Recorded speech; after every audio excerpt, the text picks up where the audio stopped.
સુઈગામ અને બનાસકાંઠાના સાંસદ ગેનીબેન ઠાકોર સાથે ગુજરાત રાજ્યના મુખ્યમંત્રી ભૂપેન્દ્રભાઈ પટેલને રૂબરૂ મળીને બનાસકાંઠા જિલ્લાના સુઈગામ, વાવ, થરાદ અને ભાભર તાલુકામાં તાજેતરમાં તારીખ 6/9/2025થી 8/9/2025 દરમિયાન ભારે વરસાદ અને વાવાઝોડાની કુદરતી આફતોને કારણે થયેલા ગંભીર નુકસાન તરફ ધ્યાન દોર્યું। અતિવૃષ્ટિ અને પૂરને લીધે વિસ્તારમાં પાકનું વ્યાપક નુકસાન, જમીન ધોવાણ, ઘરોનું ધરાશાયી થવું અને પશુઓનું મૃત્યુ થયું છે, જેનાથી ખેડૂતો અને નાગરિકો આર્થિક સંકટમાં છે।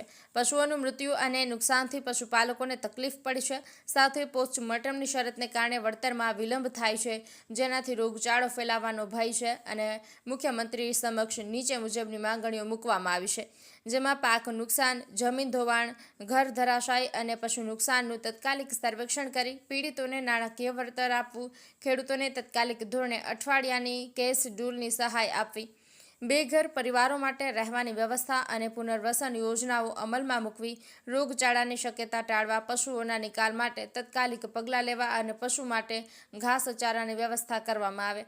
ખેડૂતોને પાક નુકસાની માટે પ્રતિ હેક્ટર ₹50,000થી વધુની સહાય ચૂકવવી જોઈએ અને પ્રતિ ખાતેદાર 2 હેક્ટરની મર્યાદા રાખવામાં આવે છે, તે સરકારે ઉદારતા દાખવી ન રાખવી જોઈએ। વધુમાં ખેતર માલિકના ખેતરમાં ખેત મજૂરી કરતા ભાગિયાઓ માટે પણ સહાય આપવાની જાહેરાત કરવી જોઈએ।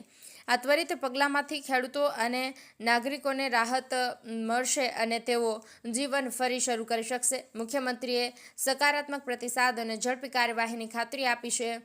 આ કપરી પરિસ્થિતિમાં ખેડૂતો, પશુપાલકો, મજદૂરો અને શહેરી વિસ્તારના નાગરિકોને 1,000 કરોડનું વિશેષ પેકેજ આપવા માટે વિસ્તારના લોકો વતી વિનંતી કરી છે। અમીન ઘાંચી, સુઈગામ।